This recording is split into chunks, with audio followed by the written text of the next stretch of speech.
Hi guys, मैं हूँ अंकिता शर्मा। आपका स्वागत है मेरे यूट्यूब चैनल पे।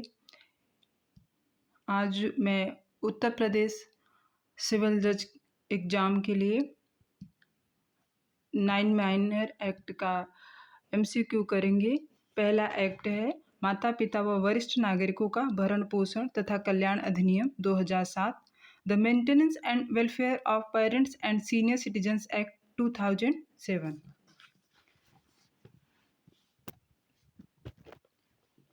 यह एक्ट राष्ट्रपति द्वारा स्वीकृति प्राप्त हुई थी 19 दिसंबर 2007 को। इस एक्ट का क्रमांक संख्या 56 है। यह एक्ट लागू राज्य सरकार द्वारा राजपत्र में अधिसूचना द्वारा नियत किया जाता है। इसमें संपूर्ण अध्याय 7 हैं, संपूर्ण धारा 32 है। पहला अध्याय में प्रारंभिक सेक्शन 1 से लेकर 3 तक है और अध्याय 2 माता पिता और वरिष्ठ नागरिकों का भरण पोषण सेक्शन 4 से लेके 18 तक है।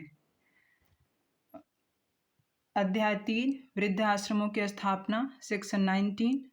अध्याय 4 वरिष्ठ नागरिकों के चिकित्सा देखरेख के लिए उपबंध सेक्शन 20। अध्याय 5 वरिष्ठ नागरिकों के जीवन और संपत्ति की रक्षा सेक्शन 21 से 23। अध्याय 6 अपराध और आचरण के लिए प्रक्रिया सेक्शन 24 से लेकर 25। अध्याय 7 प्रकीर्ण या मिसलेनियस सेक्शन 26 से लेकर 32। पहला क्वेश्चन है माता पिता और वरिष्ठ नागरिकों का भरण पोषण कल्याण अधिनियम 2007 का विस्तार है।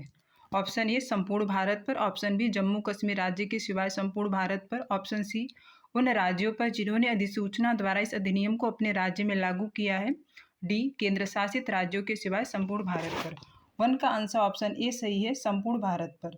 सेकंड है माता पिता और वरिष्ठ नागरिकों का भरण पोषण तथा कल्याण अधिनियम 2007 किन पर लागू होता है। ऑप्शन ए भारत में निवास करने वाले भारत के नागरिकों पर, ऑप्शन बी भारत के बाहर निवास करने वाले भारत के नागरिकों पर, ऑप्शन सी उपयुक्त ए एवं बी दोनों, डी इनमें से कोई नहीं। सेकंड का आंसर ऑप्शन सी सही है, उपरोक्त ए एवं बी दोनों, भारत में निवास करने वाले भारत के नागरिकों पर और भारत के बाहर निवास करने वाले भारत के नागरिकों पर। 2A है माता पिता और वरिष्ठ नागरिक का भरण पोषण तथा कल्याण अधिनियम 2007 में कितनी धाराएं हैं।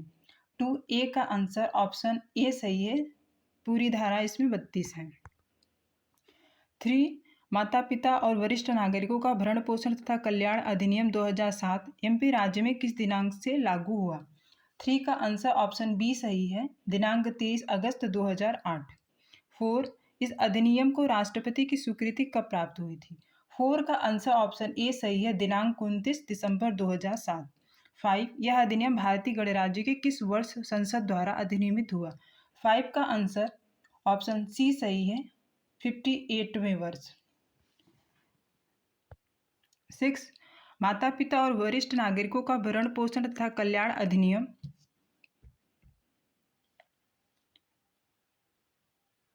2007 के अनुसार इस अधिनियम में सम्मिलित हैं जो अवयस्क नहीं हैं। ऑप्शन ए पुत्र, ऑप्शन बी पुत्री, ऑप्शन सी पौत्र और पौत्री, ऑप्शन डी सभी। 6 का आंसर ऑप्शन डी सही है, उपरोक्त सभी। 7 धारा 2A के अनुसार कौन बालक में सम्मिलित नहीं है। ऑप्शन ए अवयस्क पुत्र, ऑप्शन बी विवाहित पुत्र, ऑप्शन सी अविवाहित पुत्र, ऑप्शन डी वयस्क पुत्र। 7 का आंसर ऑप्शन ए सही है, अवयस्क पुत्र। 8 इस अधिनियम के अंतर्गत कौन संतान में सम्मिलित नहीं है। ऑप्शन ए पौत्र एवं पौत्री, ऑप्शन बी बेटा, ऑप्शन सी बेटी, ऑप्शन डी अवयस्क पुत्र और पुत्री। 8 का आंसर ऑप्शन डी सही है, अवयस्क पुत्र और पुत्री, माइनर सन एंड डॉटर। 9 इस अधिनियम के अंतर्गत भरण पोषण में क्या सम्मिलित नहीं है। ऑप्शन ए भोजन, ऑप्शन बी निवास, ऑप्शन सी वस्त्र, ऑप्शन डी जूते। 9 का आंसर ऑप्शन डी सही है, जूते सम्मिलित नहीं है। 10 माता पिता वरिष्ठ नागरिकों का भरण पोषण तथा कल्याण अधिनियम 2007 में अवयस्क किसे माना गया है। ऑप्शन ए भारतीय वयस्कता अधिनियम 1875 के उपबंधों के अधीन वयस्कता की आयु प्राप्त नहीं किया गया समझा जाता है। ऑप्शन बी जिसने 17 वर्ष की आयु प्राप्त नहीं की है। सी जिसने 18 वर्ष की आयु प्राप्त नहीं की है। डी जिसने 21 वर्ष की आयु प्राप्त नहीं की है। 9 का आंसर ऑप्शन डी सही है।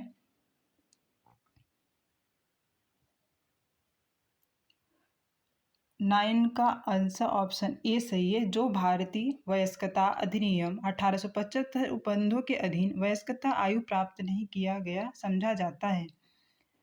माता पिता और वरिष्ठ नागरिकों का भरण पोषण तथा कल्याण अधिनियम 2007 में अवयस्क किसे माना गया है? अवयस्क उसे माना गया है जो भारतीय वयस्कता अधिनियम 1875 के उपबंधों के अधीन वयस्कता की आयु प्राप्त नहीं किया गया समझा जाता है। 11 इस अधिनियम के अंतर्गत माता पिता में सौतेले पिता या सौतेली माता। 11 का आंसर ऑप्शन बी सही है, शामिल हैं। 12 निम्नलिखित में से कौन इस अधिनियम के अधीन माता पिता में सम्मिलित है? ऑप्शन ए केवल जैविक माता पिता, ऑप्शन बी दत्तक या सौतेले माता पिता, ऑप्शन सी ऐसे माता पिता जो वरिष्ठ नागरिक हैं, ऑप्शन डी सभी। 12 का आंसर ऑप्शन डी सही है, सभी सम्मिलित हैं। 13 इस अधिनियम के अधीन संपत्ति सम्मिलित है। ऑप्शन ए जंगम या स्थावर पैतृक संपत्ति, बी जंगम या स्थावर स्वयं अर्जित संपत्ति, सी मूर्त या अमूर्त संपत्ति, डी सभी। 13 का आंसर ऑप्शन डी सही है, सभी। 14 माता पिता और वरिष्ठ नागरिकों का भरण पोषण कल्याण अधिनियम 2007 में संबंधी कहा गया है। 14 का आंसर ऑप्शन डी सही है।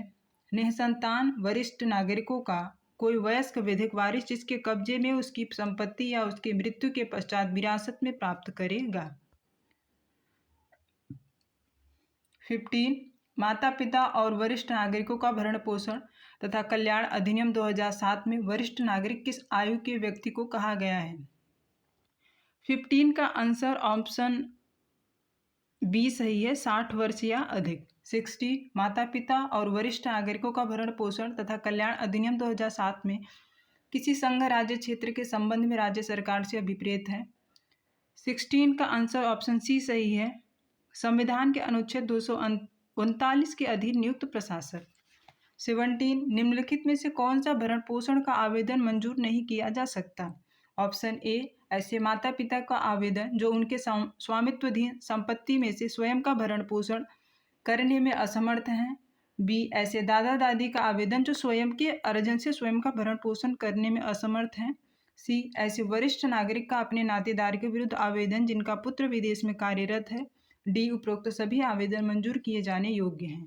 17 का आंसर ऑप्शन सी सही है, ऐसे वरिष्ठ नागरिक का अपने नातेदार के विरुद्ध आवेदन जिनका पुत्र विदेश में कार्यरत है।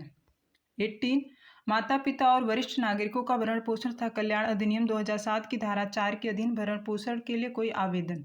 ऑप्शन ए यथास्थिति किसी वरिष्ठ नागरिक या किसी माता पिता द्वारा किया जा सकेगा। बी यदि वरिष्ठ नागरिक या माता पिता अशक्त या वीक हैं तो उनके द्वारा प्राधिकृत किसी अन्य व्यक्ति या किसी संगठन द्वारा किया जा सकेगा। भरण पोषण से तात्पर्य साधारण जीवन व्यतीत करने से है। सी अधिकरण स्वप्रेरणा से संज्ञान ले सकेगा। डी उपरोक्त सभी। 18 का आंसर ऑप्शन डी सही है, उपरोक्त सभी। 19 भरण पोषण के लिए और कार्यवाही के खर्चे के लिए मासिक भत्ते धारा 5(2) के अधीन फाइल किए गए किसी आवेदक का यथासंभव ऐसे व्यक्ति को आवेदन की सूचना तामील की तारीख से निस्तारण किया जाएगा अंतरिम भरण पोषण मासिक देने का आदेश से। 19 का आंसर ऑप्शन डी सही है, 90 दिनों के भीतर। 20 असाधारण परिस्थितियों में अधिकरण भरण पोषण के लिए और कार्यवाही के खर्चे के लिए मासिक भत्ते हेतु धारा 5(2) के अधीन फाइल किए गए किसी आवेदन के निपटान की अवधि को एक बार अधिकतम बढ़ा सकेगा। 20 का आंसर ऑप्शन ए सही है, 30 दिन तक। 21 माता पिता और वरिष्ठ नागरिकों का भरण पोषण तथा कल्याण अधिनियम 2007 की धारा 5 के अधीन बालकों या नातेदारों के विरुद्ध उस जिले में कार्यवाही शुरू की जा सकती है। ऑप्शन ए जहां वह निवास करता है या अंतिम बार निवास किया है। बी जहां बालक या नातेदार निवास करता है।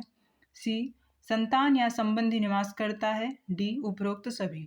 21 का आंसर ऑप्शन डी सही है, उपरोक्त सभी। 22 बालकों या नातेदारों की उपस्थिति सुनिश्चित करने के लिए अधिकरण को दंड प्रक्रिया संहिता 1973 के अधीन यथा उपबंधित की शक्तियां होंगी। 22 का आंसर ऑप्शन बी सही है, प्रथम श्रेणी न्यायिक मजिस्ट्रेट। 23 भरण पोषण के मामले में साक्ष्य संतान या संबंधी की उपस्थिति किस रीति में अभिलिखित किए जाएंगे? ऑप्शन ए वारंट मामलों के लिए विहित रीत में, बी समन मामलों के विहित रीत में, सी उपरोक्त ए अथवा बी, डी उपरोक्त में से कोई नहीं। 23 का आंसर ऑप्शन बी सही है, समन मामलों के लिए विहित रीत में। 24 धारा 5 के अधीन आवेदन की सुनवाई करने से पूर्व अधिकरण उसे सुलह अधिकारी को निर्दिष्ट कर सकेगा। ऐसा सुलह अधिकारी अपने निष्कर्ष को प्रस्तुत करेगा, कितने मास के भीतर करेगा? 24 का आंसर ऑप्शन ए सही है, 1 मास के भीतर। 25 किस धारा के अधीन भरण पोषण अधिकरण का गठन किया जाता है? 25 का आंसर ऑप्शन सी सही है, धारा 7। 26 भरण पोषण अधिकरण का गठन किसके द्वारा किया जाएगा? ऑप्शन ए केंद्रीय सरकार, बी राज्य सरकार, सी निगम, डी विधान परिषद। 26 का आंसर ऑप्शन बी सही है, राज्य सरकार। 27 भरण पोषण अधिकरण गठन किसके लिए किया जाएगा? ऑप्शन ए प्रत्येक शहरों के लिए, बी प्रत्येक डिस्ट्रिक्ट या जिला के लिए, सी प्रत्येक तहसील के लिए, डी प्रत्येक उपखंड हेतु। 27 का आंसर ऑप्शन डी सही है, प्रत्येक उपखंड हेतु। 28 भरण पोषण अधिकरण का अध्यक्ष कौन होगा? ऑप्शन ए उच्च न्यायालय का सेवारत या सेवानिवृत्त न्यायाधीश, ऑप्शन बी जिला मजिस्ट्रेट से अन्यून की पंक्ति, option D judicial magistrate of first class, प्रथम श्रेणी न्यायिक मजिस्ट्रेट से अन्यून की पंक्ति का अधिकारी, डी उपखंड अधिकारी से अन्यून की पंक्ति का अधिकारी। 28 का आंसर ऑप्शन डी सही है, उपखंड अधिकारी से अन्यून की पंक्ति का अधिकारी। 29 एक्ट के तहत गठित भरण पोषण अधिकरण की अध्यक्षता जिसके द्वारा की जाएगी? ऑप्शन ए उपखंड अधिकारी निम्न पंक्ति के अधिकारी, ऑप्शन बी उपखंड अधिकारी से अन्यून पंक्ति के अधिकारी, सी न्यायिक मजिस्ट्रेट प्रथम श्रेणी द्वारा, डी मुख्य न्यायिक दंडाधिकारी द्वारा। 29 का आंसर ऑप्शन बी सही है, उपखंड अधिकारी से अन्यून पंक्ति के अधिकारी। 30 धारा 7 के अनुसार अधिकरण का पीठासीन अधिकारी होगा। ऑप्शन ए राज्य के उपखंड अधिकारी से अन्यून पंक्ति का अधिकारी, बी जिले का न्यायाधीश, सी न्यायिक मजिस्ट्रेट प्रथम श्रेणी, डी केवल मुख्य न्यायिक मजिस्ट्रेट। 30 का आंसर ऑप्शन ए सही है, राज्य के उपखंड अधिकारी से अन्यून पंक्ति का अधिकारी। 31 धारा 9(2) में अधिकतम भरण पोषण भत्ता कितने रुपए प्रति मास बताया गया है? 31 का आंसर ऑप्शन डी सही है, 10,000 रुपये। 32 अधिनियम के अंतर्गत अधिकरण द्वारा कितना भरण पोषण भत्ता निर्धारित किया गया है?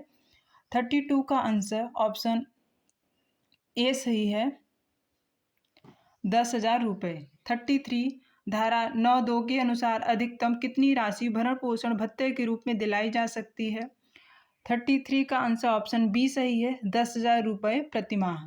34 अधिकरण द्वारा भरण पोषण भत्ते में परिवर्तन कौन सी धारा के अधीन किया जाता है?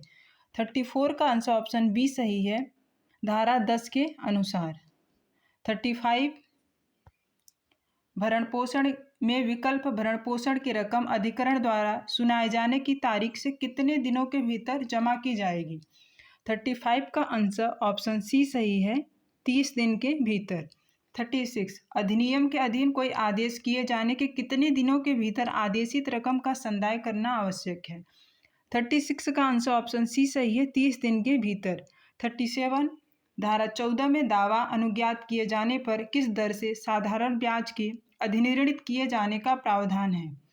37 का आंसर ऑप्शन ए सही है, 5% से 18% तक। 38 भरण पोषण अधिकरण के आदेश के विरुद्ध अपील किसके समक्ष की जाएगी? ऑप्शन ए जिला न्यायालय, बी सत्र न्यायालय, सी उच्च न्यायालय, डी अपील अधिकरण।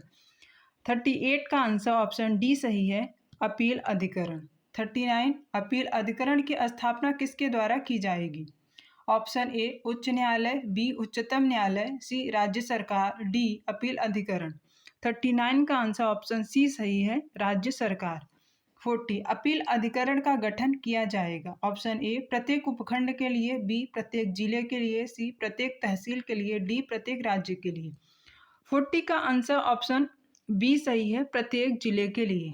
41 अपील अधिकरण का अध्यक्ष ऐसा अधिकारी होगा जो ऑप्शन ए उच्च न्यायालय के न्यायाधीश हो या रह चुका हो, बी जिला मजिस्ट्रेट की पंक्ति से नीचे का ना हो, सी उपखंड अधिकारी की पंक्ति से नीचे का ना हो, डी जो हाईकोर्ट का न्यायाधीश होने की क्वालिफिकेशन या योग्यता रखता हो।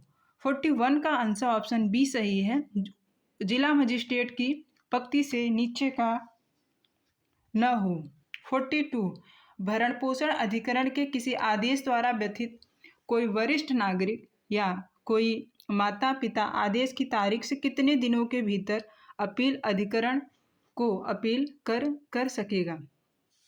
42 का आंसर ऑप्शन सी सही है, 60 दिन के भीतर। 43 अपीली अधिकरण के समक्ष अपील प्रस्तुत की जा सकेगी अधिकरण द्वारा आदेश प्राप्त किए जाने के दिनांक से। 43 का आंसर ऑप्शन ए सही है, 60 दिन के अंदर। 44 आदेश अपील की प्राप्ति के कितनी अवधि के भीतर अपील अधिकरण लिखित में सुनाने का प्रयास करेगा? 44 का आंसर ऑप्शन डी सही है, 30 दिन के भीतर। 45 निम्नलिखित में से कौन सा कथन असत्य है? ए धारा 16(5) के अधीन किए गए प्रत्येक आदेश की एक प्रति नाम मात्र शुल्क पर दोनों पक्षकारों को निःशुल्क दी जाएगी, बी अधिकरण या अपील अधिकरण के समक्ष कार्यवाही का किसी पक्षकार का प्रतिनिधित्व किसी विधि व्यवसायी द्वारा नहीं किया जाएगा, सी अपील अधिकरण उस अधिकरण से जिसके आदेश के विरुद्ध अपील की जाती है कार्यवाहियों का अभिलेख मंगा सकेगा, डी अपील अधिकरण के आदेश के विरुद्ध फाइल की गई अपील का न्याय निर्णय और विनिश्चय करेगा तथा अपील अधिकरण का आदेश अंतिम होगा। 45 का आंसर ऑप्शन ए सही है, धारा 16(5) के अधीन किए गए प्रत्येक आदेश की एक प्रति नाम मात्र शुल्क पर दोनों पक्षकारों को भेजी जाएगी, निःशुल्क दी जाती है। 46 अधिकरण के समक्ष विधि व्यवसायी द्वारा प्रतिनिधित्व किया जा सकता है। ऑप्शन ए हाँ, बी नहीं, सी अधिकरण की अनुमति से, डी जिला न्यायाधीश की अनुमति से। 46 का आंसर ऑप्शन बी सही है, नहीं। 47 राज्य सरकार भरण पोषण अधिकारी के रूप में किसे पदाभिहित करेंगी? ऑप्शन ए जिला समाज कल्याण अधिकारी को, बी जिला समाज कल्याण अधिकारी की पंक्ति से अनिम्न किसी अधिकारी को, सी उपरोक्त ए अथवा बी, डी उपरोक्त में से कोई नहीं। 47 का आंसर ऑप्शन सी सही है, उपरोक्त ए अथवा बी। 48 धारा 19 के अधीन वृद्धाश्रमों की स्थापना किसके द्वारा की जाएगी? ऑप्शन ए केंद्रीय सरकार, बी राज्य सरकार द्वारा, सी एनजीओ द्वारा, डी सभी द्वारा। 48 का आंसर ऑप्शन बी सही है, राज्य सरकार द्वारा। 49 जो राज्य सरकार अवधारित करे कि कौन सी धारा सीनियर वरिष्ठ नागरिकों के लिए चिकित्सा सहायता के बारे में उपबंध करती है। 49 का आंसर ऑप्शन ए सही है, धारा 19। 50 संपत्ति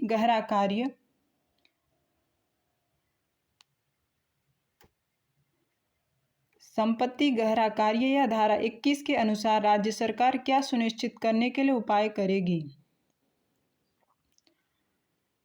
ऑप्शन ए इस अधिनियम के उपबंधों का टेलीविजन, रेडियो, अखबारों सहित सार्वजनिक मीडिया के माध्यम से नियमित अंतरालों पर व्यापक प्रचार किया जाता है, बी केंद्रीय सरकार अथवा और राज्य सरकार के अधिकारियों को जिनके अंतर्गत पुलिस अधिकारी और न्यायिक सेवा के सदस्य भी हैं इस अधिनियम से संबंधित मुद्दों पर समय समय पर सुग्राही और जागरूक होने का प्रशिक्षण दिया जाता है, सी वरिष्ठ नागरिकों के कल्याण से संबंधित मुद्दों का समाधान करने के लिए विधि, गृह, स्वास्थ्य और कल्याण से संबद्ध मंत्रालयों या विभागों द्वारा प्रदान की गई सेवाओं के बीच प्रभावी समन्वय और उनका कालिक पुनर्विलोकन किया जाता है, डी उपरोक्त सभी। 50 का आंसर ऑप्शन डी सही है, उपरोक्त सभी। 51 धारा 23 के अधीन संपत्ति का अंतरण अंतरक के विकल्प पर अधिकरण द्वारा घोषित किया जाता है। ऑप्शन ए शून्य है, बी अवैध है, सी शून्यकरणीय है, डी विधिक है। 51 का आंसर ऑप्शन ए सही है, शून्य है। 52 जो कोई जिसके पास वरिष्ठ नागरिक की देखरेख या सुरक्षा है, ऐसे वरिष्ठ नागरिक को पूर्णतया परित्याग करने के आशय से छोड़ेगा वह दंडनीय होगा। ऑप्शन ए 2 मास तक के कारावास या 2000 रुपये तक के जुर्माने से, सी 3 मास तक के कारावास से 5000 रुपये तक के जुर्माने से, सी 6 मास तक के कारावास या 10,000 रुपये तक के जुर्माना से, डी 1 वर्ष तक के कारावास से या 20,000 रुपये तक के जुर्माना से। 52 का आंसर ऑप्शन बी सही है, 3 मास तक के कारावास से 5,000 रुपये तक के जुर्माने से। और 53 3 मास तक के कारावास से या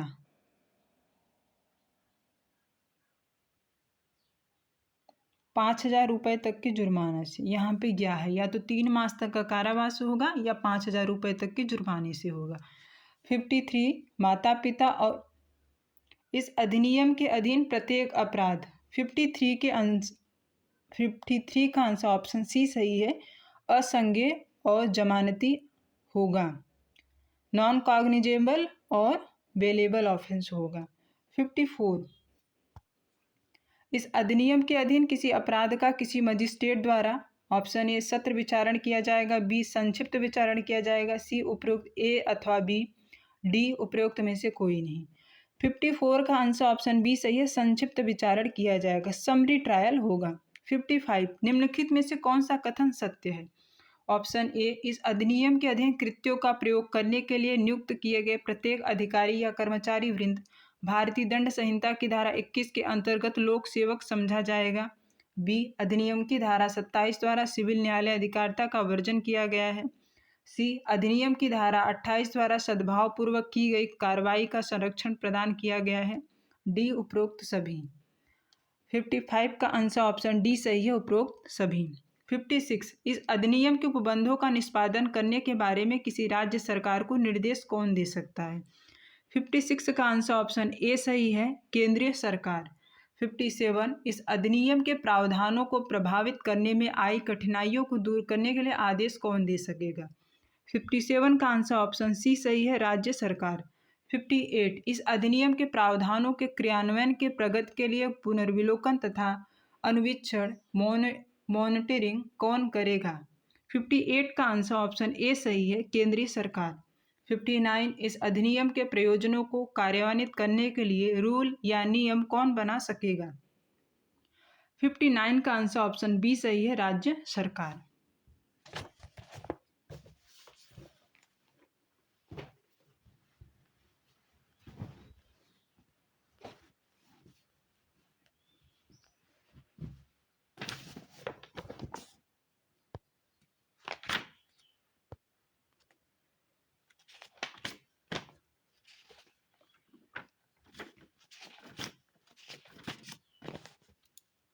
नेक्स्ट एक्ट है दिव्यांगजन अधिकार अधिनियम 2016, the right of persons with disabilities act 2016। इसमें संपूर्ण अध्याय 17 है, संपूर्ण धारा 102 है। यूएनओ ने अंगीकृत 13 दिसंबर 2006 को किया था। दिव्यांगजन अधिकार अधिनियम 2016 प्रभावित हुआ था या लागू हुआ था 19 अप्रैल 2017 को। यह लोकसभा द्वारा पारित 16 दिसंबर 2016 को हुआ था और राज्यसभा द्वारा पारित 14 दिसंबर 2016 को हुआ था। राष्ट्रपति द्वारा पारित 27 दिसंबर 2016 को हुआ था। इसके प्रारंभिक पहले अध्याय में प्रारंभिक सेक्शन 1 से 2, अध्याय 2 अधिकार और हकदारियाँ सेक्शन 3 से 15, अध्याय 3 शिक्षा सेक्शन 16 से 18, अध्याय 4 कौशल विकास और नियोजन धारा 19 से लेकर 23 तक, अध्याय 5 सामाजिक सुरक्षा स्वास्थ्य पुनर्वास और आमोद प्रमोद धारा 24 से लेकर 23 तक। अध्याय 6 संदर्भित दिव्यांगजनों के लिए विशेष उपबंध, धारा 31 से 37। अध्याय 7 अधिक सहारे की आवश्यकताओं वाले दिव्यांगजनों के लिए विशेष उपबंध, धारा 38। अध्याय 8 समुचित सरकारों के कर्तव्य और उत्तरदायित्व, धारा 29 से 48, धारा 39 से 48। अध्याय 9 दिव्यांगजनों के लिए संस्थाओं का रजिस्ट्रीकरण और ऐसी संस्थाओं का अनुदान, धारा 49 से 55। अध्याय 10 विनिर्दिष्ट दिव्यांगताओं का प्रमाणन, धारा 56 से लेकर 59। अध्याय 11 दिव्यांगता पर केंद्रीय और राज्य सलाहकार बोर्ड द्वारा जिला स्तर पर समिति, धारा 60 से लेकर 73। अध्याय 12 दिव्यांगजनों के लिए मुख्य आयुक्त और राज्य आयुक्त, धारा 74 से 83। अध्याय 13 विशेष न्यायालय, धारा 84 से लेकर 85 तक। अध्याय 14 दिव्यांगजनों के लिए राष्ट्रीय निधि, अध्याय 86 से लेकर 87 तक, 86 से लेकर 87। अध्याय 15 दिव्यांगजनों के लिए राज्य निधि, सेक्शन 88 अध्याय 16 अपराध और शास्तियाँ, सेक्शन 89 से लेकर 95। अध्याय 17 प्रकीर्ण, धारा 96 से लेकर 102 तक। पहला क्वेश्चन, इस एक्ट में कितने अध्याय और धाराएं हैं? ऑप्शन ए अध्याय 27 धारा 10, ऑप्शन बी अध्याय 7 धारा 107, ऑप्शन सी अध्याय 17 धारा 102, डी अध्याय 27 धारा 102। 1 का आंसर ऑप्शन सी सही है, अध्याय 17 धारा 102। सेकंड, संयुक्त राष्ट्र महासभा ने दिव्यांगजनों के अधिकारों पर उसके अभिसमय को अंगीकृत किया था। सेकंड का आंसर ऑप्शन डी सही है, 13 दिसंबर 2006। तीसरा, दिव्यांगजन अधिकार अधिनियम 2016 लोकसभा में कब पारित किया गया था? 3 का आंसर ऑप्शन ए सही है, 16 दिसंबर 2016। 4, इस एक्ट को राज्यसभा में कब पारित किया गया? 4 का आंसर ऑप्शन सी सही है, 14 दिसंबर 2016। 5, इस एक्ट को राष्ट्रपति की मंजूरी कब मिली थी? 5 का आंसर ऑप्शन ए सही है, 27 दिसंबर 2016। 6, यह एक्ट को कब प्रभावी हुआ? यह एक्ट कब प्रभावी हुआ था? 6 का आंसर ऑप्शन सी सही है, 19 अप्रैल 2018। 7, इस अधिनियम के अंतर्गत देखरेखकर्ता को परिभाषित किया गया है। 7 का आंसर ऑप्शन ए सही है, धारा 2D में। 8, इस अधिनियम के अंतर्गत रोध को परिभाषित किया गया है। 8 का आंसर ऑप्शन सी सही है, धारा 2C में। 9, इस अधिनियम के अंतर्गत संसूचना की परिभाषा दी गई है। 9 का आंसर ऑप्शन ए सही है, धारा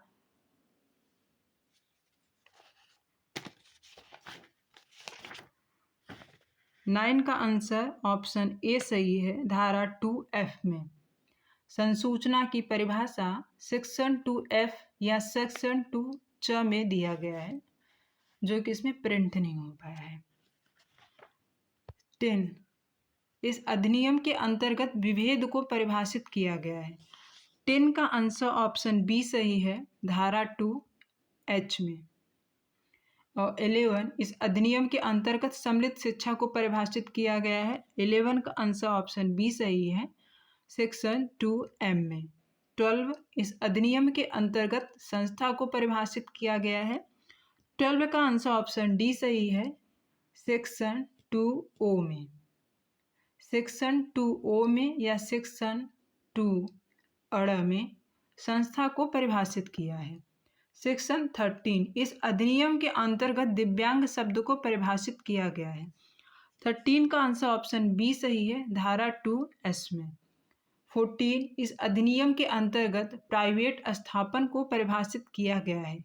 14 का आंसर ऑप्शन बी सही है, धारा 2V में। 15, इस अधिनियम के तहत पुनर्वास की परिभाषा दी गई है। 15 का आंसर ऑप्शन बी सही है, सेक्शन 2ZA में पुनर्वास की परिभाषा दी गई है। 16, किसी दिव्यांग के विरुद्ध दुरुपयोग, हिंसा या शोषण का कोई कृत्य होने पर इसकी सूचना दी जा सकती है। ऑप्शन ए न्यायिक मजिस्ट्रेट को, बी कार्यपालक मजिस्ट्रेट को, सी जिला अधिकारी को, डी उप जिला अधिकारी को। 16 का आंसर ऑप्शन बी सही है, कार्यपालक मजिस्ट्रेट को। 17 दिव्यांगजन की विधिक हैसियत सुनिश्चित की जाएगी। ए राज्य सरकार द्वारा, बी केंद्र सरकार द्वारा, सी समुचित सरकार द्वारा, डी कोई नहीं। 17 का आंसर ऑप्शन सी सही है, समुचित सरकार द्वारा। 18 दिव्यांगजनों की भागीदारी को संवर्धित, संरक्षण और सुनिश्चित करने के लिए अन्य व्यक्तियों के साथ समान शिक्षा कार्यक्रम रखे जाएंगे। 18 का आंसर ऑप्शन डी सही है, धारा 18।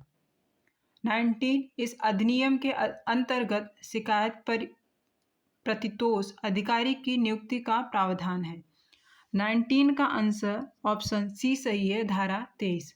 20 इस अधिनियम के अंतर्गत शिकायत प्रतितोष अधिकारी से की गई शिकायत की जांच कितने दिनों के भीतर की जाएगी।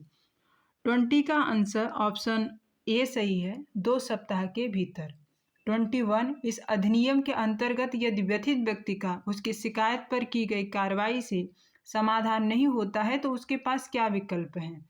जिला ऑप्शन ए जिला स्तर समिति, बी राज्य स्तर समिति, सी केंद्र स्तर समिति, डी इनमें से कोई नहीं। 41 का आंसर ऑप्शन ए सही है, जिला स्तर समिति।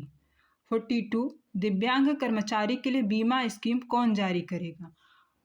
राज्य सरकार, ऑप्शन ए, ऑप्शन बी केंद्र सरकार, सी समुचित सरकार, डी कोई नहीं। 22 का आंसर ऑप्शन सी सही है, समुचित सरकार। 23 इस अधिनियम के अंतर्गत बीमा स्कीम का प्रावधान है। 23 का आंसर ऑप्शन सी सही है, सेक्शन 26। 24 इस अधिनियम के अंतर्गत पुनर्वास स्कीम का प्रावधान किया गया है।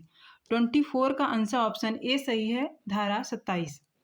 25 कितने वर्ष की आयु तक दिव्यांगजन को निःशुल्क शिक्षा का अधिकार होगा। ऑप्शन ए 6 से 14 वर्ष तक की आयु, ऑप्शन बी 6 से 18 वर्ष तक की आयु, सी 6 से 16 वर्ष तक की आयु, डी 6 से 15 वर्ष तक की आयु। 25 का आंसर ऑप्शन बी सही है, 6 से 18 वर्ष तक की आयु। 26 इस अधिनियम के अंतर्गत उच्च शिक्षा संस्थानों में दिव्यांगजन के स्थान को कितने प्रतिशत तक आरक्षित किया जाएगा। 26 का आंसर ऑप्शन ए सही है, 5% तक। 27 दिव्यांगजन को उच्च शिक्षा संस्थानों में प्रवेश के लिए आयु सीमा में छूट दी जाएगी। 27 का आंसर ऑप्शन ए सही है, 5 वर्ष की छूट दी जाएगी। 28 दिव्यांगजन को उच्च शिक्षा संस्थानों में आरक्षण का उपबंध किया गया है। 28 का आंसर ऑप्शन सी सही है, धारा 32 में। 29 इस अधिनियम के अंतर्गत दिव्यांग बालकों को निःशुल्क शिक्षा अधिकार होगा। 29 का आंसर ऑप्शन ए सही है, धारा 31। 30 धारा 34 में दिव्यांगजन को सरकारी नौकरी में आरक्षण दिया गया है। 30 का आंसर ऑप्शन ए सही है, 4%। 31 इस अधिनियम के अंतर्गत विशेष रोजगार कार्यालय का उपबंध किया गया है। 31 का आंसर ऑप्शन सी सही है, धारा 36। 32 अधिक सहारे वाली दिव्यांगजनों के लिए विशेष उपबंध। 32 का आंसर ऑप्शन बी सही है, धारा 38। इस 33 इस अधिनियम के अंतर्गत समुचित सरकार किससे परामर्श के पश्चात जागरूकता अभियानों और सुग्राह्यता का संचालन व संवर्धन करेगी। ऑप्शन ए राज्य सरकार, बी केंद्र सरकार, सी मुख्यमंत्री, डी मुख्य आयुक्त या राज्य आयुक्त। 33 का आंसर ऑप्शन डी सही है, मुख्य आयुक्त या राज्य आयुक्त। 34 इस अधिनियम के तहत सेवा प्रदाता कितने वर्ष की काल अवधि के भीतर सेवाएं प्रदान करेगा। 34 का आंसर ऑप्शन ए सही है, 2 वर्ष। 35 इस अधिनियम के अंतर्गत दिव्यांगजनों के लिए संस्थाओं के रजिस्ट्रीकरण के लिए किए गए आवेदन पर कितने दिनों के भीतर रजिस्ट्रीकरण प्रमाण पत्र प्रदान किया जाएगा। 35 का आंसर ऑप्शन ए सही है, 90 दिन। 36 इस अधिनियम के अंतर्गत रजिस्ट्रीकरण का प्रतिसहरण या रिवोकेशन का उपबंध है। 36 का आंसर ऑप्शन बी सही है, धारा 52। 37 इस अधिनियम के अंतर्गत प्रमाण पत्र प्रदान करने से इनकार करने पर व्यथित व्यक्ति अपील कर सकेगा। 37 का आंसर ऑप्शन ए सही है, सेक्शन 53 के अंतर्गत। 38 इस अधिनियम के अंतर्गत प्रमाणन की प्रक्रिया का उपबंध दिया गया है। 38 का आंसर ऑप्शन ए सही है, धारा 58। 39 इस अधिनियम के अंतर्गत दिव्यांगजन का प्रमाण पत्र कौन जारी करेगा? ऑप्शन ए प्रमाणकर्ता प्राधिकारी, बी समुचित सरकार, सी अपील प्राधिकारी, डी कोई अन्य अधिकारी। 39 का आंसर ऑप्शन ए सही है, प्रमाणकर्ता प्राधिकारी। 40 इस अधिनियम के अंतर्गत प्रमाणकर्ता प्राधिकारी के विनिश्चय के विरुद्ध अपील का उपबंध है। 40 का आंसर ऑप्शन बी सही है, धारा 59। 41 दिव्यांगता पर केंद्रीय सलाहकार बोर्ड का गठन का प्रावधान है। 41 का आंसर ऑप्शन बी सही है, धारा 60। 42 इस अधिनियम के अंतर्गत केंद्रीय सलाहकार बोर्ड के सदस्य कितनी अवधि के लिए पद धारण करेंगे? 42 का आंसर ऑप्शन ए सही है, 3 वर्ष। 43 इस अधिनियम के अंतर्गत कोई व्यक्ति केंद्रीय सलाहकार बोर्ड का सदस्य नहीं होगा जो। 43 का आंसर ऑप्शन डी सही है, इनमें से सभी। ऑप्शन ए दिवालिया हो, बी विकृत है, सी किसी अपराध के लिए सिद्ध दोष है, डी इनमें से सभी। 43 का आंसर ऑप्शन डी सही है, इनमें से सभी सही हैं। 44 इस अधिनियम के अंतर्गत केंद्रीय सलाहकार बोर्ड के सदस्य का योग्यता का उपबंध है। 44 का आंसर ऑप्शन सी सही है, धारा 62। 45 इस अधिनियम के अंतर्गत केंद्रीय सलाहकार बोर्ड के सदस्य द्वारा स्थानों की रिक्ति का प्रावधान है। 45 का आंसर ऑप्शन बी सही है, धारा 63 में। 46 दिव्यांगता पर केंद्रीय सलाहकार बोर्ड की बैठकें कितनी बार की जाएंगी? 46 का आंसर ऑप्शन ए सही है, 6 माह में एक बैठक। 47 दिव्यांगता पर केंद्रीय सलाहकार बोर्ड के कृत्य बताए गए हैं। 47 का आंसर ऑप्शन ए सही है, धारा 65। 48 दिव्यांगता पर राज्य सरकार सलाहकार बोर्ड के गठन का प्रावधान है। 48 का आंसर ऑप्शन ए सही है, धारा 66। इस अधिनियम के अंतर्गत राज्य सलाहकार बोर्ड के सदस्य कितने वर्षों के लिए अवधि के लिए पद धारण करेंगे? 49 का आंसर ऑप्शन ए सही है, धारा 3 वर्ष तक अवधि के लिए पद धारण करेंगे। 50 इस अधिनियम के अंतर्गत कोई व्यक्ति राज्य सलाहकार बोर्ड का सदस्य नहीं होगा जो। ऑप्शन ए साधारण जनता हितों के लिए हानिकारक है, बी जिसने अपने पदों का दुरुपयोग किया हो, सी दिवालिया या विकृत है, डी इनमें से सभी। 50 का आंसर ऑप्शन डी सही है, इनमें से सभी। 51 इस अधिनियम के अंतर्गत राज्य सलाहकार बोर्ड के सदस्यों की निर्भरता का प्रावधान है। 51 का आंसर ऑप्शन ए सही है, धारा 68। 52 दिव्यांगता पर राज्य सलाहकार बोर्ड की बैठक की कितनी बार होगी? 52 दिव्यांगता पर राज्य सलाहकार बोर्ड की कितनी बैठकें राज्य सलाहकार बोर्ड की बैठकें कितनी बार होंगी? 52 का आंसर ऑप्शन ए सही है, 6 मास में एक बार। 53 दिव्यांगता पर जिला स्तर समिति का प्रावधान है। 53 का आंसर ऑप्शन बी सही है, धारा 72। 54 दिव्यांगता पर जिला स्तर समिति का गठन कौन करेगा? 54 का आंसर ऑप्शन ए सही है, राज्य सरकार। 55 दिव्यांगता समिति का कोई कार्य या कार्यवाही केवल इस आधार पर प्रश्नगत नहीं होगी कि बोर्ड या समिति में कोई रिक्ति है। 55 का आंसर ऑप्शन ए सही है, धारा 73। 56 दिव्यांगजनों के लिए मुख्य आयुक्त और आयुक्तों की नियुक्ति का प्रावधान किया गया है। 56 का आंसर ऑप्शन ए सही है, धारा 74। 57 दिव्यांगजनों के लिए मुख्य आयुक्त की नियुक्ति कौन करेगा? ऑप्शन ए केंद्रीय सरकार, बी राज्य सरकार, सी समुचित सरकार, डी इनमें से कोई नहीं। 57 का आंसर ऑप्शन ए सही है, केंद्रीय सरकार। 58 इस अधिनियम के अंतर्गत मुख्य आयुक्त और आयुक्तों वेतन भत्ते निर्धारित किए जाएंगे। 58 का आंसर ऑप्शन सी सही है, केंद्रीय सरकार द्वारा। 59 इस अधिनियम के अंतर्गत मुख्य आयुक्तों के कृत्य का प्रावधान है। 59 का आंसर ऑप्शन बी सही है, धारा 75। 60 इस अधिनियम के अंतर्गत मुख्य आयुक्त की शक्तियों के प्रावधान। 60 का आंसर ऑप्शन बी सही है, धारा 77। 61 इस अधिनियम के अंतर्गत मुख्य आयुक्त द्वारा वार्षिक और विशेष रिपोर्ट किसके समक्ष प्रस्तुत की जाएगी? 61 का आंसर ऑप्शन सी सही है, केंद्रीय सरकार द्वारा। 62 दिव्यांगजनों के लिए एक राज्य आयुक्त की नियुक्ति की जाएगी। 62 का आंसर ऑप्शन ए सही है। धारा 79 में यह प्रावधान किया गया है। 63 इस अधिनियम के अंतर्गत आयुक्त के कृत्य और शक्तियों का प्रावधान है। 63 का आंसर ऑप्शन ए सही है। धारा 80 व 82। 64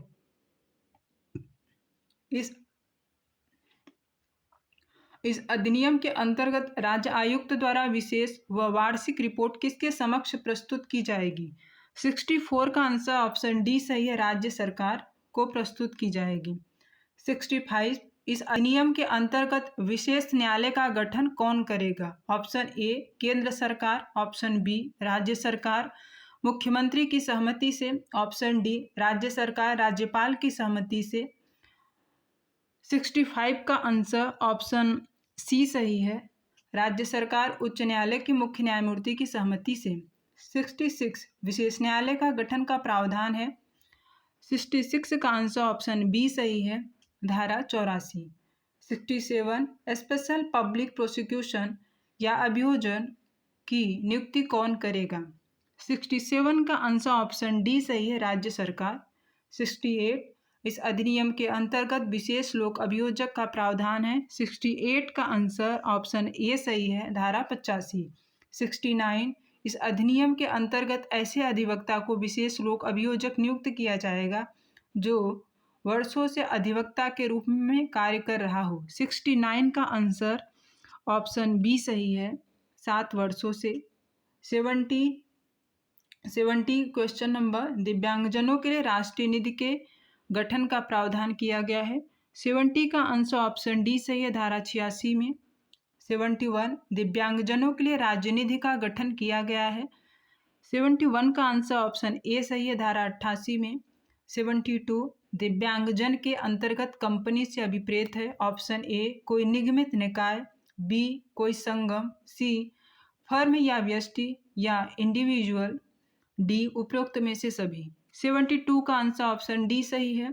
73 इस अधिनियम के अंतर्गत कंपनियों द्वारा किए गए अपराध के बारे में प्रावधान है। 73 का आंसर ऑप्शन सी सही है। धारा 90। 74 जो कोई व्यक्ति जो दिव्यांगजनों के लिए आशायद किसी फायदे को कपटपूर्वक लेता है वह दंडित किया जाएगा।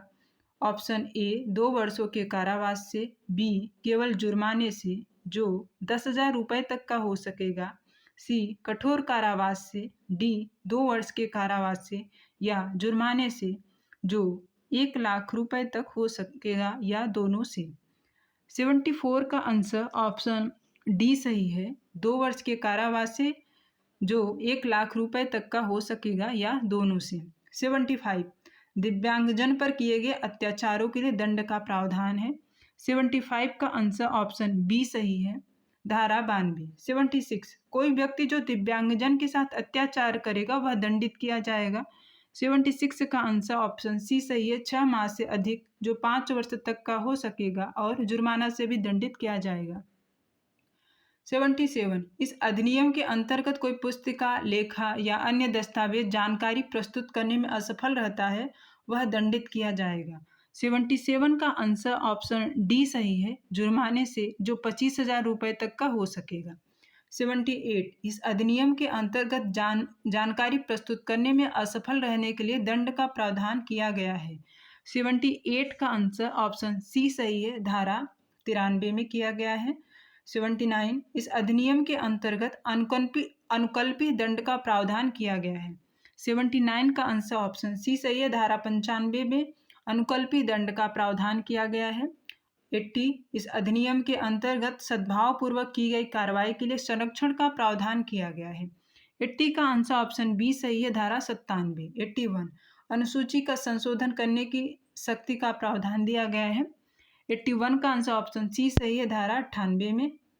83 इस अधिनियम के अंतर्गत केंद्रीय सरकार के नियम बनाने की शक्ति का प्रावधान है। 83 का आंसर ऑप्शन बी सही है। सेक्शन 100 में किया गया है। 84 इस अधिनियम के अंतर्गत राज्य सरकार के नियम बनाने की शक्ति का प्रावधान किया गया है। 84 का आंसर ऑप्शन बी सही है। धारा 101 में किया गया है। 85 दिव्यांगजन को समुदाय में जीने का अधिकार होगा। 85 का आंसर ऑप्शन ए सही है, सेक्शन 5 में दिया गया है।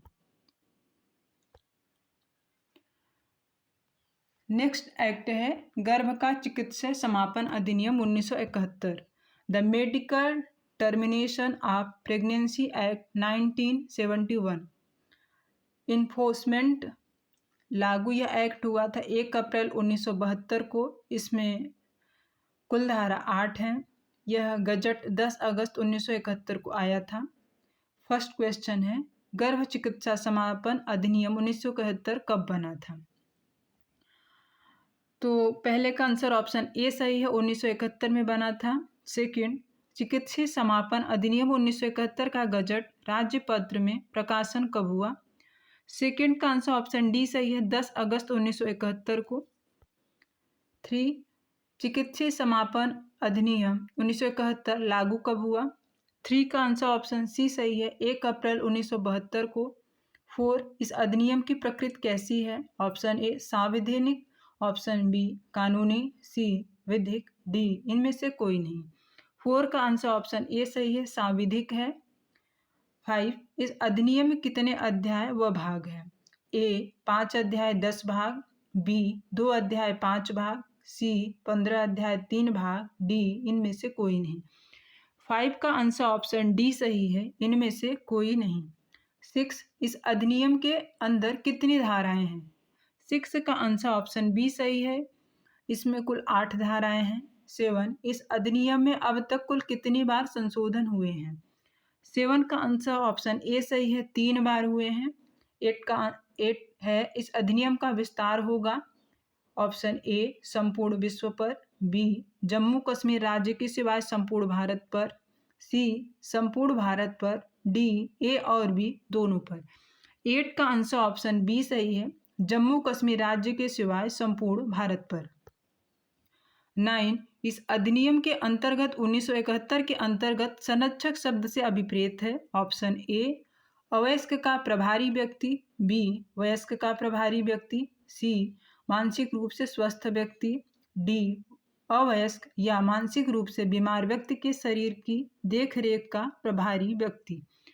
9 का आंसर ऑप्शन डी सही है, अवयस्क या मानसिक रूप से बीमार व्यक्ति के शरीर की देखरेख का प्रभारी व्यक्ति। 10, गर्भ रजिस्ट्रीकृत चिकित्सा व्यवसायियों द्वारा कब समाप्त किया जा सकता है?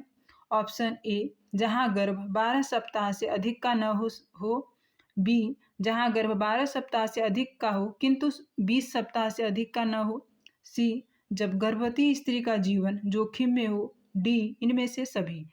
10 का आंसर ऑप्शन डी सही है, इनमें से सभी। 11, इस अधिनियम के अंतर्गत किसी ऐसी स्त्री का गर्भ जिसने 18 वर्ष की आयु प्राप्त न की हो, जिसकी किसकी सहमति से समाप्त किया जा सकेगा? ऑप्शन ए उसके संरक्षक की लिखित सहमति से, बी उसके संरक्षक की मौखिक सहमति से, सी ए और बी दोनों, डी केवल ए। 11 का आंसर ऑप्शन डी सही है, केवल ए सही है, उसके संरक्षक की लिखित सहमति से। 12, इस अधिनियम के अंतर्गत रजिस्ट्रीकृत चिकित्सा व्यवसाय से अन्यथा किसी व्यक्ति द्वारा किए गए गर्भ के समापन के लिए किसी दंड से दंडित किया जाएगा।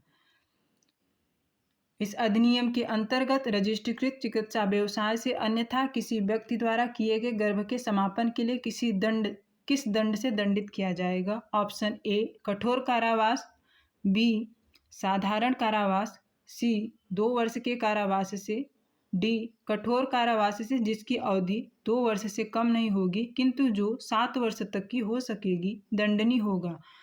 12 का आंसर ऑप्शन डी सही है, कठोर कारावास से जिसकी अवधि 2 वर्ष से कम नहीं होगी किंतु जो 7 वर्ष तक की हो सकेगी, दंडनीय होगा। 13, इस अधिनियम के अंतर्गत कोई व्यक्ति सरकार द्वारा स्थापित या पोषित अस्पताल अथवा स्थान से भिन्न स्थान पर गर्भ का समापन करेगा तो दंडित किया जाएगा। ऑप्शन ए 3 वर्ष के कारावास से, बी आजीवन कारावास से, सी मृत्यु दंड से, डी कठोर कारावास से जिसकी अवधि 2 वर्ष से कम नहीं होगी किंतु जो 7 वर्ष तक की हो सकेगी, दंडनीय होगा। 13 का आंसर ऑप्शन डी सही है, कठोर कारावास से जिसकी अवधि 2 वर्ष से कम नहीं होगी किंतु जो 7 वर्ष तक की हो सकेगी दंडनीय होगा। 14 इस अधिनियम के अंतर्गत किसी रजिस्ट्रीकृत चिकित्सा व्यवसायी द्वारा किया गया गर्भ समापन की प्रज्ञापना तथा जानकारी दी जाएगी। 14 का आंसर ऑप्शन सी सही है, मुख्य चिकित्सा अधिकारी को। 15 धारा 7 के अधीन बनाए गए किसी रेगुलेशन या विनियमन का जानबूझकर उल्लंघन करेगा वह दंडित किया जाएगा। ऑप्शन ए साधारण कारावास से, बी 1 वर्ष के कारावास से, सी जुर्माने से जो 1000 रुपये तक हो सकेगा, डी जुर्माने से जो 10,000 रुपये तक का हो सकेगा। 15 का आंसर ऑप्शन सी सही है, जुर्माने से जो 1000 रुपये तक का हो सकेगा।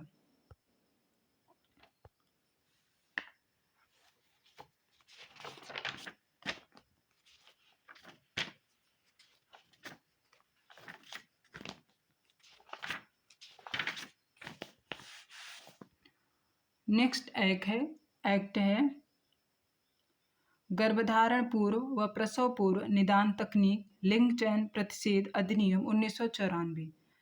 The pre conception and pre Nuttall diagnostic technical prohibition of sex selection act 1994। यह अधिनियम लागू हुआ था 1 जनवरी 1996 को। इसमें संपूर्ण अध्याय 8 हैं, संपूर्ण धाराएं 34 हैं। अध्याय 1 प्रारंभिक 1 से 2 तक धारा है। अध्याय 2 आनुवंशिक सलाह केंद्रों, आनुवंशिक प्रयोगशालाओं और आनुवंशिक क्लिनिकों का विनियमन सेक्शन 3 से लेकर 3B तक है। अध्याय 3 प्रसव पूर्व निदान तकनीकों का विनियमन सेक्शन 4 से लेकर 6 तक है। अध्याय 4 केंद्रीय पर्यवेक्षण बोर्ड सेक्शन 7 से लेकर 16 तक।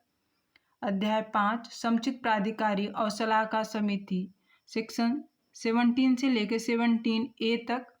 अध्याय 6 आनुवंशिकी सलाह केंद्रों, आनुवंशिकी प्रयोगशालाओं और आनुवंशिकी क्लिनिकों का रजिस्ट्रीकरण सेक्शन 18 से लेकर 21 तक।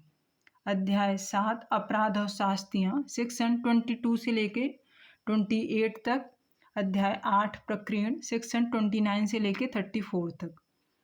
क्वेश्चन नंबर 1 इस अधिनियम के अधिनियमन का उद्देश्य है। ऑप्शन ए गर्भधारण से पूर्व लिंग चयन का प्रतिषेध, बी गर्भधारण के पश्चात लिंग चयन का प्रतिषेध, सी गर्भधारण से पूर्व या पश्चात लिंग चयन का प्रतिषेध, डी उपयुक्त में से कोई नहीं। 1 का आंसर ऑप्शन सी सही है, गर्भधारण से पूर्व या पश्चात लिंग चयन का प्रतिषेध। सेकंड है इस अधिनियम को राष्ट्रपति की अनुमति प्राप्त हुई। सेकंड का आंसर ऑप्शन बी सही है, 20 सितंबर 1994 को। 3 है इस अधिनियम का अधिनियमक क्रमांक क्या है। 3 का आंसर ऑप्शन सी सही है, 1994 का अधिनियम संख्या 57। अध्याय 1 धारा 1 से 2 प्रारंभिक। क्वेश्चन नंबर 4 इस अधिनियम का विस्तार है। 4 का आंसर ऑप्शन ए सही है, संपूर्ण भारत पर। 5 यह अधिनियम प्रवृत्त हुआ। 5 का आंसर ऑप्शन डी सही है, 1 जनवरी 1996 को। 6 यह अधिनियम इस अधिनियम के अंतर्गत बोर्ड से अभिप्रेत है। 6 का आंसर ऑप्शन बी सही है, केंद्रीय पर्यवेक्षण बोर्ड अभिप्रेत है।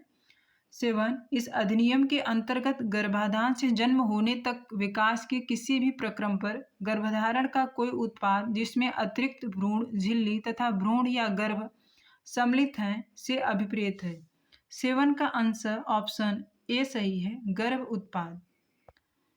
8 इस अधिनियम के अंतर्गत भ्रूण से गर्भाधान के पश्चात कितने दिनों के अंत तक विकासोन्मुखी मानव जीव अभिप्रेत हैं। 8 का आंसर ऑप्शन बी सही है, 56 दिन। 9 इस अधिनियम के अंतर्गत गर्भाधान या सृजन के 57 दिन से प्रारंभ होकर और जन्म पर समाप्त होने वाली इसके विकास की अवधि के दौरान मानव जीवन से अभिप्रेत है। 9 का आंसर ऑप्शन सी सही है, गर्भ। 10 इस अधिनियम के अंतर्गत स्त्री रोग विशेषज्ञ से क्या व्यक्ति अभिप्रेत हैं जिसके पास 10 का आंसर ऑप्शन ए सही है। स्त्री रोग विज्ञान प्रसूति विज्ञान में स्नातकोत्तर अर्हता है। 11 इस अधिनियम के अधीन बाल चिकित्सा से क्या अभिप्रेत है जिसके पास। 11 का आंसर ऑप्शन ए सही है। बाल रोग विज्ञान में स्नातकोत्तर अर्हता है। 12 इस अधिनियम के अंतर्गत इस बात को सुनिश्चित करने या उसकी संभाव्यता को वर्धित करने के प्रयोजन के लिए भ्रूण किस विशिष्ट लिंग का होगा। कोई प्रक्रिया, तकनीक, परीक्षा या कोई प्रयोग या नुस्खा या व्यवस्था से अभिप्रेत है। 12 का आंसर ऑप्शन बी सही है, लिंग चयन। 13 इस अधिनियम के अधीन राज्य बोर्ड से अभिप्रेत है। 13 का आंसर ऑप्शन डी सही है, उपरोक्त ए और बी दोनों। 14 अध्याय 2 धारा 3 से 3B आनुवंशिकी सलाह केंद्र, आनुवंशिकी प्रयोगशालाओं और आनुवंशिकी क्लिनिकों का विनियमन। 14 इस अधिनियम के किस धारा के अंतर्गत लिंग चयन पर प्रतिषेध संबंधी प्रावधान है। 14 का आंसर ऑप्शन बी सही है, धारा 3A के अंतर्गत। अध्याय 3 धारा 4 से लेकर 6 तक प्रसव पूर्व निदान तकनीकों का विनियमन।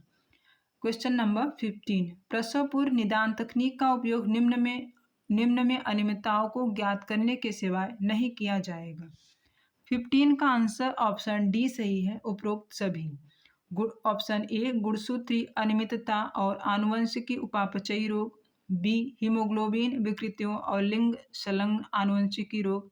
सी जन्मजात असंगतियां और अन्य कोई प्रसामान्यताएं या रोग जो केंद्रीय पर्यवेक्षण बोर्ड द्वारा विनिर्दिष्ट किया जाए।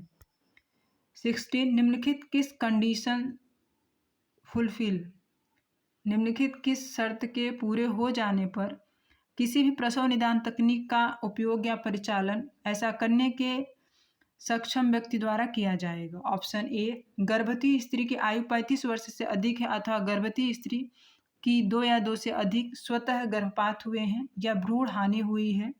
बी गर्भवती स्त्री विभव विरूपजन को जैसे कि औषधि विकिरणों, संक्रमण या रसायनों से प्रभावित हुई है। सी गर्भवती स्त्री या उसके पति के कुटुंब में मानसिक मंदता या शारीरिक विरूपता जैसे कि संस्थभता या किसी अन्य आनुवंशिक रोग का परिवार वृत्त है। डी उपयुक्त में से कोई भी। 16 का आंसर ऑप्शन डी सही है, उपयुक्त में से कोई भी। 26 इस अधिनियम के अंतर्गत केंद्रीय पर्यवेक्षण बोर्ड का कोई सदस्य कितनी बार नियुक्त किया जा सकता है। 26 का आंसर ऑप्शन बी सही है, 2 बार। 27 इस अधिनियम के किस धारा के अंतर्गत बोर्ड के कृत्य संबंधी प्रावधान है। 27 का आंसर ऑप्शन सी सही है, धारा 16 के अंतर्गत। 28 इस अधिनियम के किस धारा के अंतर्गत राज्य पर्यवेक्षण और संघ राज्य क्षेत्र पर्यवेक्षण बोर्ड का गठन संबंधी प्रावधान है। 28 का आंसर ऑप्शन सी सही है, धारा 16A के अंतर्गत। 29 इस अधिनियम के अंतर्गत राज्य पर्यवेक्षण बोर्ड का अध्यक्ष कौन होगा। 29 का आंसर ऑप्शन बी सही है, राज्य में स्वास्थ्य परिवार कल्याण का भार साधक मंत्री राज्य पर्यवेक्षण बोर्ड का अध्यक्ष होगा। 30 इस अधिनियम के अंतर्गत राज्य पर्यवेक्षण बोर्ड का पदेन उपाध्यक्ष कौन होगा। 30 का आंसर ऑप्शन ए सही है, स्वास्थ्य और परिवार कल्याण विभाग का भार साधक सचिव। 31 इस अधिनियम के अंतर्गत राज्य पर्यवेक्षण बोर्ड का पदेन सदस्य सचिव कौन होगा। 31 का आंसर ऑप्शन सी सही है, एक अधिकारी जो परिवार कल्याण के भार साधक संयुक्त निदेशक की पंक्ति से नीचे का न हो। 32 इस अधिनियम के अंतर्गत राज्य पर्यवेक्षण बोर्ड का अधिवेशन में कम से कम एक बार होगा। 32 का आंसर ऑप्शन बी सही है, 4 माह।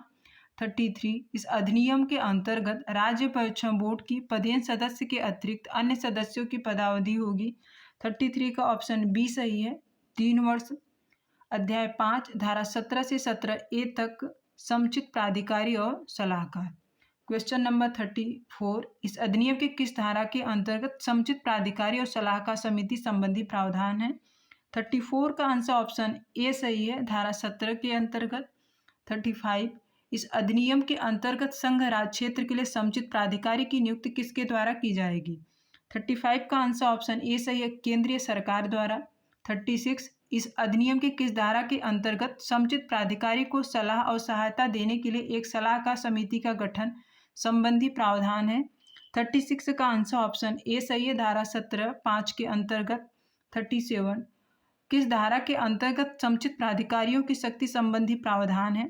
37 का आंसर ऑप्शन बी सही है, धारा 17(a) के अंतर्गत। अध्याय 6 धारा 18 से 21 आनुवंशिकी सलाह केंद्रों, आनुवंशिकी प्रयोगशालाओं और आनुवंशिकी क्लिनिकों का रजिस्ट्रीकरण। क्वेश्चन नंबर 38 इस अधिनियम के अंतर्गत प्रत्येक आनुवंशिकी सलाह केंद्र या प्रयोगशाला या क्लिनिक जो धारा 4 में उल्लेखित प्रयोजन के लिए संचालित करता है, इस अधिनियम के प्रारंभ से ठीक कितनी अवधि के भीतर रजिस्ट्रेशन हेतु आवेदन करेगा? 38 का आंसर ऑप्शन डी सही है, 60 दिनों के भीतर। 39 इस अधिनियम के अंतर्गत रजिस्ट्रीकरण प्रमाण पत्र किसके द्वारा प्रदान किया जाएगा? 39 का आंसर ऑप्शन डी सही है, समुचित प्राधिकारी द्वारा। 40 इस अधिनियम के अंतर्गत रजिस्ट्रीकरण का रद्द या निलंबन किसके द्वारा किया जाएगा? 40 का आंसर ऑप्शन डी सही, समुचित प्राधिकारी द्वारा। 41 इस अधिनियम के किस धारा के अंतर्गत अपील संबंधी प्रावधान है? 41 का आंसर ऑप्शन बी सही है, धारा 21 के अंतर्गत। 42 रजिस्ट्रीकरण के रद्द या निलंबन के विरुद्ध आनुवंशिकी सलाह केंद्र, आनुवंशिकी प्रयोगशाला या आनुवंशिकी क्लिनिक द्वारा अपील की जा सकेगी। 42 का आंसर ऑप्शन बी सही है, 30 दिनों के भीतर। 43 इस अधिनियम के अंतर्गत समुचित प्राधिकारी द्वारा किए गए रजिस्ट्रीकरण के निलंबन या रद्दकरण के आदेशों के विरुद्ध अपील किसे की जाएगी?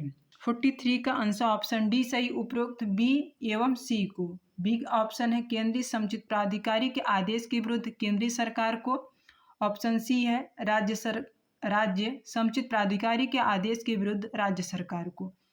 44 रजिस्ट्रीकरण के रद्दकरण या निलंबन के केंद्र समुचित प्राधिकारी के आदेश के विरुद्ध अपील की जा सकेगी। 44 का आंसर ऑप्शन डी सही है, केंद्रीय सरकार के समक्ष। 45 अध्याय 7 धारा 22 से लेकर 28 तक अपराध और शास्तियाँ। क्वेश्चन नंबर 45 गर्भधारण, प्रसव पूर्व लिंग अवधारण संबंधी विज्ञापन देने के अपराध के लिए क्या दंड उपबंधित है? 45 का आंसर ऑप्शन सी सही है, कारावास जिसकी अवधि 3 वर्ष तक हो सकेगी और जुर्माना जो 10,000 रुपये तक का हो सकेगा। 46 इस अधिनियम के किस धारा के अंतर्गत अपराध और शास्तियाँ संबंधी प्रावधान है? 46 का आंसर ऑप्शन बी सही है, धारा 23 के अंतर्गत। 47 इस अधिनियम की धारा 30 के अंतर्गत अधिनियम के किस उपबंध के उल्लंघन के प्रथम अपराध पर दंड विहित है? 47 का आंसर ऑप्शन सी सही है, कारावास जिसकी अवधि 3 वर्ष तक की हो सकेगी और जुर्माना जो 10,000 रुपये तक का हो सकेगा। क्वेश्चन नंबर 48 धारा 23 के अंतर्गत अधिनियम किसी उपबंध के वायलेशन या उल्लंघन के पश्चातवर्ती दोषसिद्धि पर विहित दंड है? 48 का आंसर ऑप्शन डी सही है, कारावास जिसकी अवधि 5 वर्ष तक की हो सकेगी और जुर्माना जो 50,000 रुपये तक का हो सकेगा। 49 कोई व्यक्ति जो किसी गर्भवती स्त्री पर लिंग चयन के लिए या प्रसव पूर्व निदान तकनीक का उपयोग करने के लिए आपराधिक परिस्थितियों से भिन्न किसी सोनोलॉजिस्ट की सहायता लेना, वह प्रथम अपराध के लिए दंडनीय होगा। 49 का आंसर ऑप्शन सी सही है, कारावास जिसकी अवधि 3 वर्ष तक की हो सकेगी और जुर्माना जो 50,000 रुपये तक का हो सकेगा।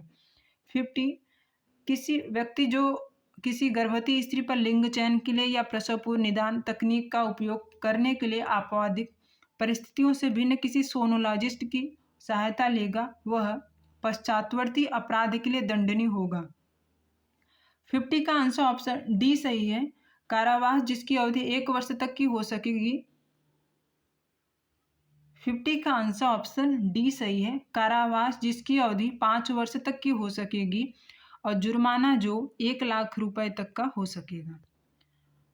51 कोई स्त्री जिसे किसी निदान तकनीक कराने या लिंग चेंज कराने के लिए विवश किया गया हो तो वह।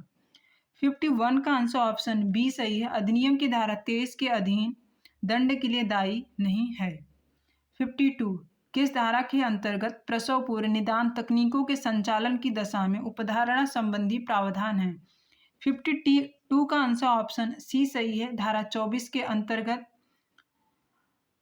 प्रसव पूर्व निदान तकनीकों के संचालन की दशा में उपधारणा संबंधी प्रावधान है। 53 धारा 24 के अंतर्गत न्यायालय उपधारणा करेगा कि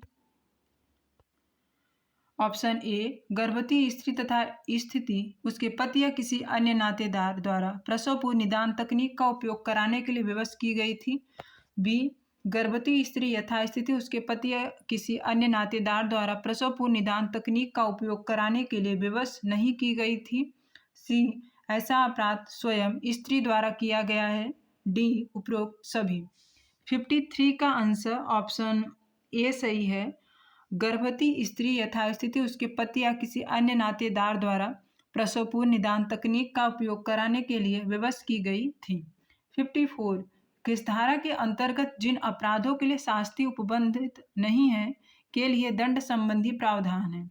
54 का आंसर ऑप्शन डी सही है, धारा 25 के अंतर्गत।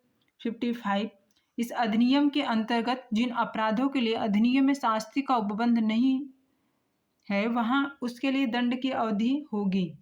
55 का आंसर ऑप्शन डी सही है, सभी। 3 माह का कारावास। बी, ₹1000 तक जुर्माना। सी, निरंतर जारी रहने वाले अपराध में प्रत्येक दिन के लिए 500 प्रतिदिन जुर्माना। 56 किस धारा के अंतर्गत कंपनियों द्वारा अपराध संबंधी प्रावधान है।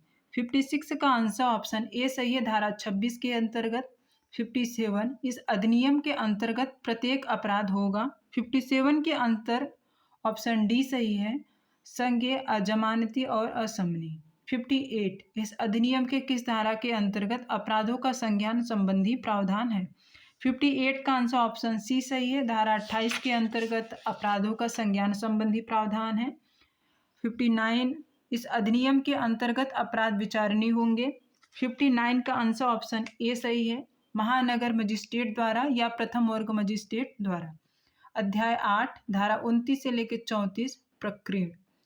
क्वेश्चन नंबर 60 इस अधिनियम के अंतर्गत रखे जाने वाले अपेक्षित सभी अभिलेखों, चार्टों, प्रारूपों, रिपोर्टों, सहमति पत्रों तथा अन्य सभी दस्तावेजों के सुरक्षित रखा जाएगा। 60 का आंसर ऑप्शन बी सही है, 2 वर्ष की अवधि तक।